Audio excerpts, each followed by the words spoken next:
to do eventually. But literally, we were talking about, my goals for the work that I was doing in dance, which at that time was writing books, surprisingly.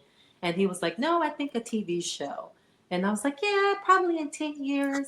And he was like, no, I'm thinking 6 months. And so it was that challenge to get on the air and get myself ready, TV ready in 6 months, that paved the way for it. And I was like, okay, I guess I'm going to be on TV. I don't know how this is going to happen. But that encouragement, and also that not taking no for an answer was less than 10 months we were on the air. Oh wow. Yeah, that's fantastic. But quick story about Les Brown. I met Les Brown at LAX at the Hyatt Hotel. Mm-hmm. I was coming in and he was walking out, and I had one of my friends with me, and he was like, "Hey man, that's Les Brown." So my buddy, he kind of he got in his fanboy mode, right? And I was kind of calm. I usually don't like the approach public figures or celebrities, because they get approached all the time. So my buddy was like, "Hey man, let's take a picture." Right? And I was like, nah, man, it's okay, man. And then he's like, okay, I'll go ask him. Right? Mm-hmm. So he went. By this time they were out at the curb waiting on the car to pull up. So I turned around. He like, Les Brown, like, come on, man, let's take a picture. He said, hey, we both pretty. Let's go, man. Let's go.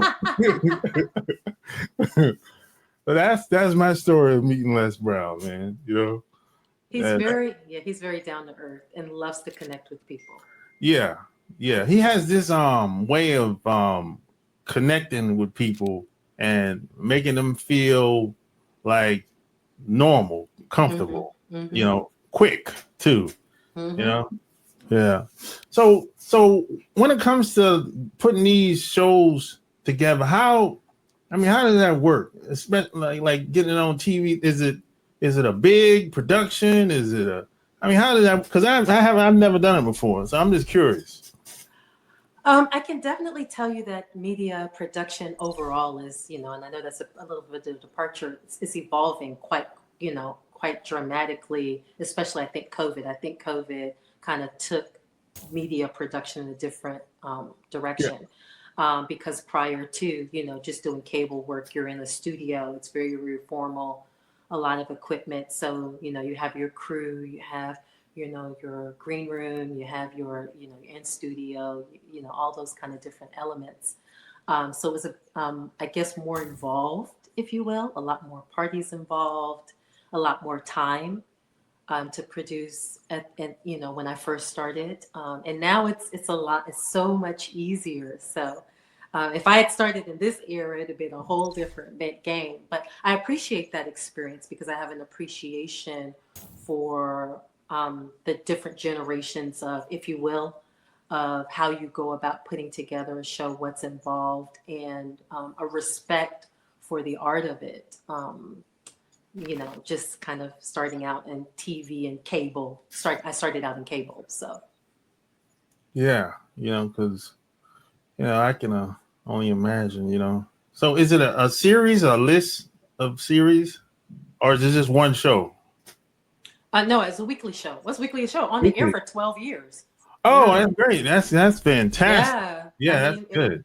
COVID slowed us down because, we weren't able to be in studio like we were before. But yes, we were a weekly show for 12 years and over 7 markets regularly, and then another 5 markets in multiple states. So, yeah. Okay. So when you walk outside in public, do people see you and they be like, "Hey, I see your show." Do you get that? Now that I'm in Texas and with COVID and wearing masks, I would say you kind of hide in Texas. I hate to say that, but I actually appreciate the mask wearing, not because of the tragedy. Yeah. But it does give you a little bit of anonymity. But I will tell you, in North Carolina, it was a different animal because they all called me 22Tango. I remember I was walking down the street, like about to go into a dance studio that was a little bit more off the beaten path, and somebody pulled in. It was getting dark, and somebody just pulled a